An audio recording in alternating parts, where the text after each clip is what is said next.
محبت اللہ انڈیا سے پوچھتے ہیں، سوال عرض یہ ہے کہ حرام کو حلال سمجھ کر کرنا بھی شرک ہے؟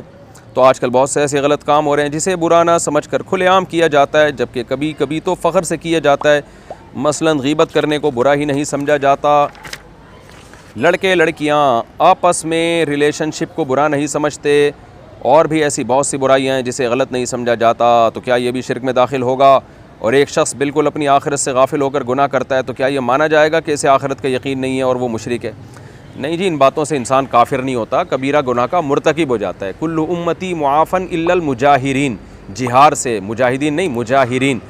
نبی صلی اللہ علیہ وسلم نے فرمایا، بخاری کی حدیث ہے، میری ساری امت قابل معافی ہے مگر وہ لوگ جو کھل کے گناہ کرتے ہیں۔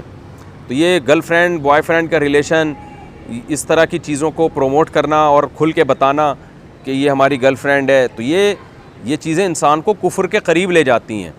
تو کافر تو نہیں ہوتا لیکن کفر کے قریب لے جاتی ہیں۔ کافر جب ہوگا جب اس کو حلال سمجھنا شروع کر دے صاف لفظوں میں اور شریعت کو برا کہنا شروع کر دے۔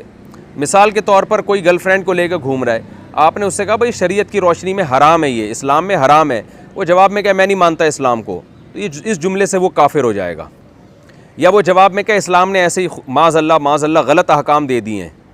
اسلام کو میں نہیں مانتا، یا مانتا ہوں میں مسلمان ہوں لیکن یہ اسلام کا حکم صحیح نہیں ہے، یہ زمانے کے لحاظ سے غلط حکم ہے، اس طرح کی باتیں کرے گا تو چونکہ اسلام کا مذاق اڑا رہا ہے تو کافر ہو جائے گا، کیونکہ اللہ اس کے رسول کے ساتھ استہزاء کر رہا ہے۔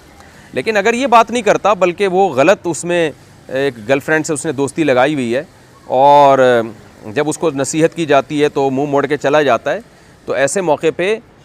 وہ کافر تو نہیں ہوگا لیکن بڑا گنہگار ضرور ہوگا، کہ ایک تو برائی اوپر سے، ایک تو یعنی چوری اوپر سے سینہ زوری۔ پچھلی قومیں جن کو اللہ نے تباہ و برباد کیا نا، ان میں بڑا عیب یہی تھا، گناہ بھی کرتے تھے اور اتراتے بھی تھے اس گناہ پہ۔ آج یہی ہونے لگا ہے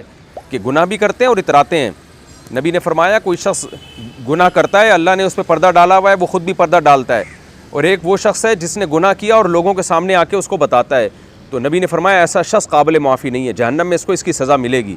کہ یہ تو جرم بھی کر رہا ہے اور اس پہ سینہ کڑا کے بھی چل رہا ہے۔